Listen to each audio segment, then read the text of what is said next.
গঙ্গার বুকে ভেসে থাকা এক প্রাচীন জনপদ, ইতিহাস, শিক্ষা আর আধ্যাত্মিকতার এক অপূর্ব মিলনস্থল নবদ্বীপ।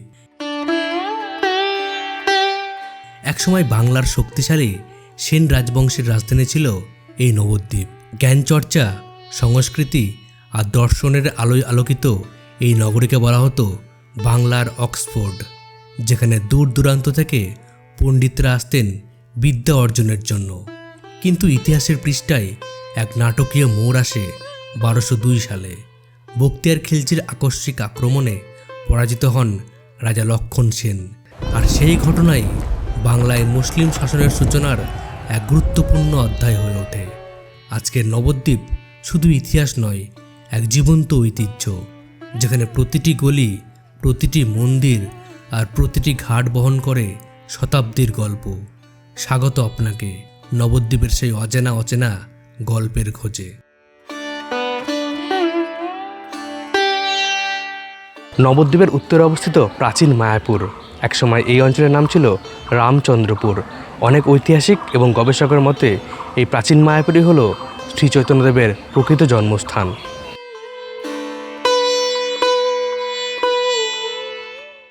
জনশ্রুতি বলে মন্দির সংলগ্ন এই নিম গাছের তলায় 1486 খ্রিস্টাব্দে জন্মগ্রহণ করেন আদরের নিমাই।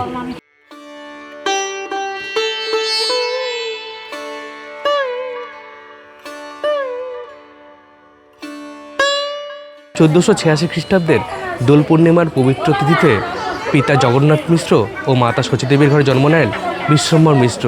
পরবর্তীকালে তিনি হয়ে ওঠেন আদরের নিমাই।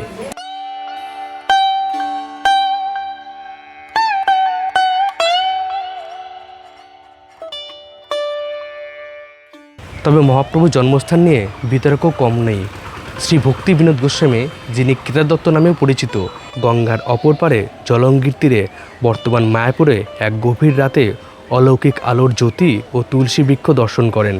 সেই স্থানটিকে মহাপ্রভুর জন্মস্থান হিসেবে চিহ্নিত করেন। পরবর্তীকালে 1934 সালে সেখানে প্রতিষ্ঠিত হয় যোগপীঠ মন্দির। তবু বিতর্ক যতই থাকুক, নবদ্বীপের মাটিতে আজও বিরাজ করছে শ্রী চৈতন্যদেবের শৈশব এবং যৌবনের স্মৃতি। এখানকার প্রতিটি ঘাটে, প্রতিটি মাটিতে, প্রতিটি ধূলিকণায় আর প্রতিটি মন্দিরে তার অস্তিত্ব আজও বিরাজমান। তিনি আজও আছেন তার ভক্তদের হৃদয়ের মধ্যে।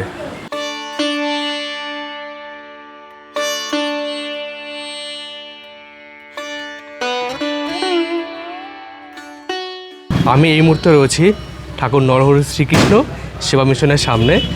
10 টাকা দিয়ে টিকিট কাটতে হয়। এখানে টিকিট কেটে আমরা ভিতরে প্রবেশ করব। আর এখানে রয়েছে 60 ফুট উঁচু শ্রী চৈতন্যদেবের মূর্তি, যেটা ভারতবর্ষের মধ্যে সবথেকে উঁচু শ্রী চৈতন্যদেবের মূর্তি বলে মনে করা হয়। দুটো টিকিট দিন তো, দুটো।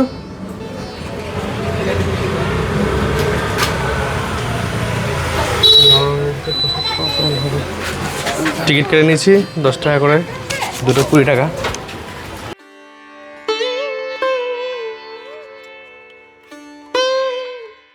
আমরা মনে হচ্ছে একটা গুহার ভিতরে প্রবেশ করতে চলেছি। তো এখান দিকে প্রবেশ করে ভিতরে আমরা ঠাকুরটা দেখব। 60 ফুট উঁচু, মানে যথেষ্ট উঁচু। আমার উচ্চতা আর কি 5 ফুট 7 ইঞ্চি মতো। তাহলে আমার মতো 12 জন লাগবে টোটাল হাইট গেইন করতে। বেশ অনেক ভক্ত এসছে। এখন দুপুরবেলা প্রচণ্ড ঘাম প্লাস গরম।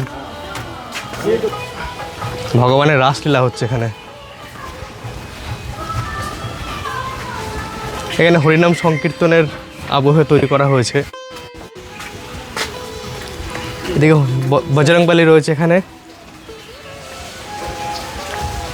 মহাপ্রভু অ্যান্ড শ্রী রায় রামানন্দর যে মিটিং, সেটা দেখানো হয়েছে।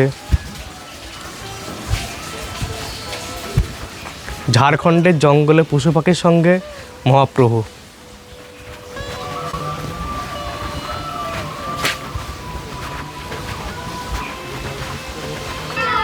একদিকে আছে রাধাকুণ্ড আর একদিকে আছে শ্যামকুণ্ড।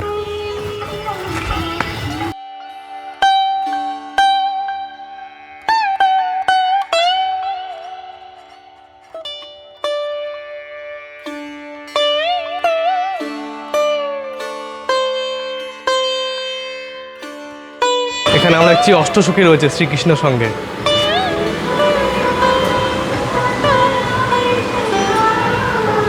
নবদ্বীপ ধামের আধ্যাত্মিক পরিবেশে অবস্থিত এই নরহরি ধাম আশ্রম। এই আশ্রম কিন্তু নিজের একাত্মভাবেই তৈরি হয়েছে। এটি কোনো সাধারণ প্রতিষ্ঠিত আশ্রম নয়, বরং ভক্তদের বিশ্বাস অনুযায়ী স্বকৃপায় আত্মপ্রকাশিত এক মহাপীঠস্থান। ভগবান শ্রী চৈতন্যদেব যখন নবদ্বীপে শ্রীকৃষ্ণ লীলায় মগ্ন ছিলেন, তখন শ্রীখণ্ড নিবাসী নরহরি ঠাকুরের সঙ্গে এই স্থানেই প্রথম সাক্ষাৎ হয়।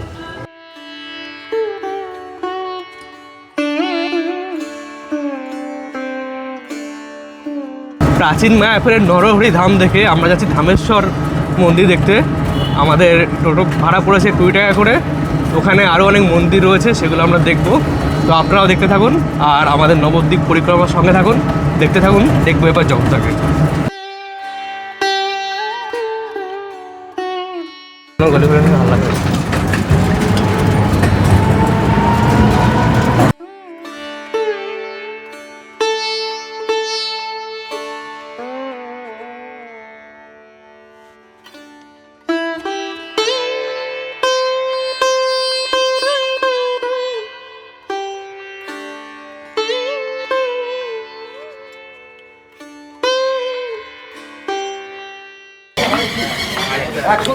আমরা এসেছি সোনার গৌরাঙ্গ মন্দির দেখতে। এটা পরে তৈরি হয়েছিল, এটা আসল সেটা আমরা পরে যাব, কারণ এটা এখন বন্ধ আছে। 5 টাকা করে এন্ট্রি ফি লেগেছে। আমরা ভিতরে গিয়ে প্রবেশ করবো আর কি।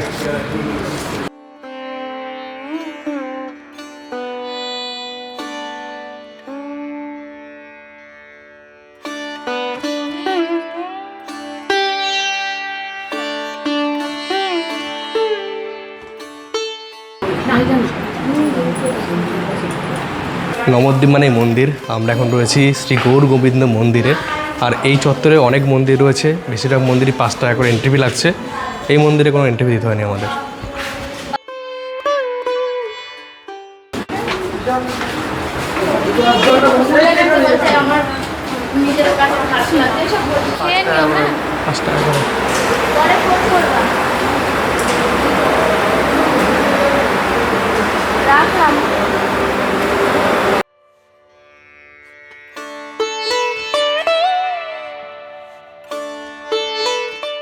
নবদ্বীপের ইতিহাসে ভক্তি, সংগ্রাম আর বিরহের কাহিনী জড়িয়ে রয়েছে এই ধামেশ্বর মন্দিরকে ঘিরে।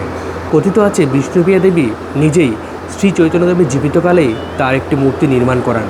1510 খ্রিস্টাব্দে সন্ন্যাস গ্রহণের পর শ্রী চৈতন্য মহাপ্রভুর সঙ্গে তার আর কখনো দেখা হয়নি। বিরহে কাতর হয়ে বিষ্ণুপ্রিয়া দেবী স্বপ্নাদেশ পান, আর সেই নির্দেশ মেনেই তিনি নির্মাণ করেন মহাপ্রভুর এই মূর্তিটি।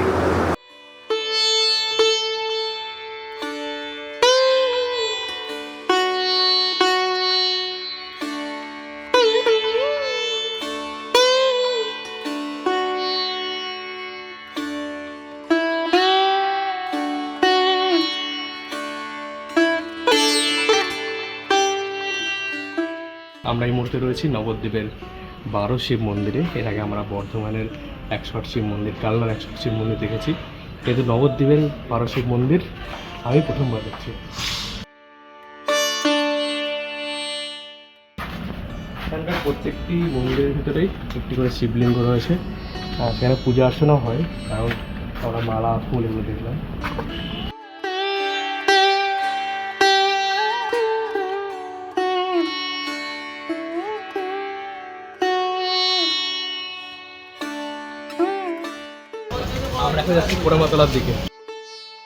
নবদ্বীপ নামটা উচ্চারণ করলে ভেসে ওঠে ভক্তি, কীর্তনের ধ্বনি আর শ্রী চৈতন্য মহাপ্রভুর প্রেমময় লীলা। কিন্তু এই আধ্যাত্মিক শহরের বুকে লুকিয়ে আছে এক রহস্যঘেরা অধ্যায়, যার কেন্দ্রবিন্দু পোড়ামাতলার মন্দির। লোককথা বলে এই বটগাছ একসময় বজ্রপাতে দগ্ধ হয়ে প্রায় ছাই হয়ে গিয়েছিল। সেই পোড়া স্মৃতির সাক্ষী হয়েই এখানকার দেবী পরিচিত হয়েছেন পোড়ামা নামে। পোড়ামাতলা মন্দিরের ঠিক পাশেই দাঁড়িয়ে আছে ভবতারণ শিব মন্দির, নবদ্বীপের প্রায় 200 বছরের এক ঐতিহ্যবাহী নিদর্শন। অষ্টকোণাকৃতি শিখরধারী এই মন্দির বাংলা স্থাপত্যকলার এক বিরল উদাহরণ, যার স্বীকৃতি মেলে 2019 সালের হেরিটেজ তালিকাভুক্তির মাধ্যমে।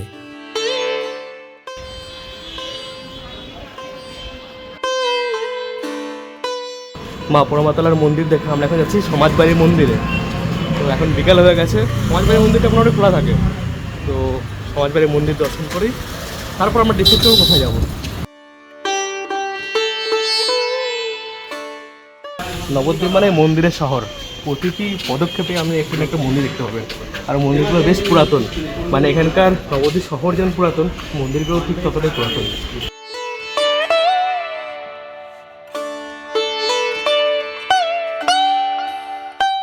সমাজবাড়ি নামটির মধ্যেই লুকিয়ে আছে এক বিশেষ তাৎপর্য।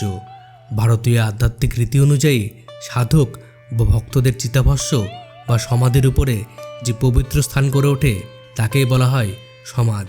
নবদ্বীপের এই সমাজবাড়ি আশ্রমও বহু সাধক ভক্তের সমাধির উপর প্রতিষ্ঠিত, আর সেই কারণেই এইরূপ নামকরণ। নবদ্বীপের আধ্যাত্মিক মানচিত্রে এক অনন্য নাম সমাজবাড়ি আশ্রম। এই সমাজবাড়ি আশ্রম ভক্তি, সাধনা আর ইতিহাসের অনন্য মেলবন্ধনে তৈরি হয়েছে। 1905 সালে এই মন্দিরটি নির্মাণ করেন বৈষ্ণব সাধক শ্রী শ্রী রাধারমণ চরণদাস মহারাজ। মূল মন্দিরে বিরাজমান রাধারমণজিউ এবং নিতাই গৌরের বিগ্রহ ভক্তদের আকর্ষণের কেন্দ্রবিন্দু।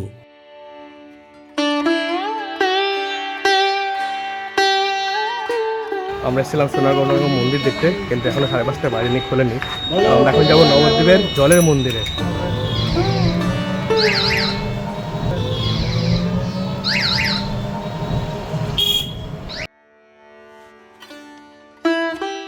দিনের শেষে আমি এখন এসে গেছি নবদ্বীপের জলের মন্দিরে। এই মন্দির নিয়ে আমার একটা স্মৃতি রয়েছে। আমি নবদ্বীপ কলেজের ছাত্র, আমরা যখন একসঙ্গে পড়তাম বন্ধুবান্ধব নিয়ে, বিকেলবেলা মাঝে মধ্যে জলের মন্দিরে আসতাম। এখানকার শান্তশিষ্ট পরিবেশ আমাদের খুব ভালো লাগতো। আর যে মেমোরি পার্মানেন্টলি মনে পড়ে সেটা হচ্ছে আমার 3টে বন্ধু ছিল। আমি, শুভঙ্কর আর সায়ন্তন, মানে আমরা 3 বন্ধু ছিলাম, 2টো বন্ধু ছিল। তো 3 জনে আমি এসে প্রথমে এখানে বসতাম, একদম ওই পার্টটায় ওখানটায় বসতাম, গল্পগুজব করতাম, নবদ্বীপ স্টেশনে চা খেতাম, তারপর আমি বাড়ি চলে যেতাম। আর ওদের বাড়ি নবদ্বীপে, ওরা ওদের মতো বাড়ি চলে যেত। অনেক দিন পরে সেই পুরনো স্মৃতির রোমন্থন করছি, ভালো লাগছে, একটা নস্টালজিক ফিলিংস হচ্ছে। এখানে অনেক হরিণও রয়েছে, এই যে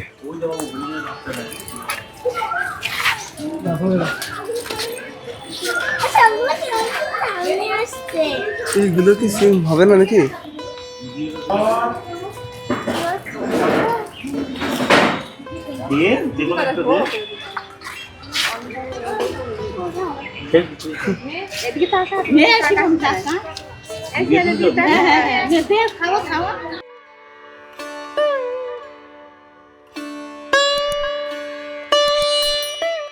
জল অনেক মাছও আছে, রঙিন মাছ।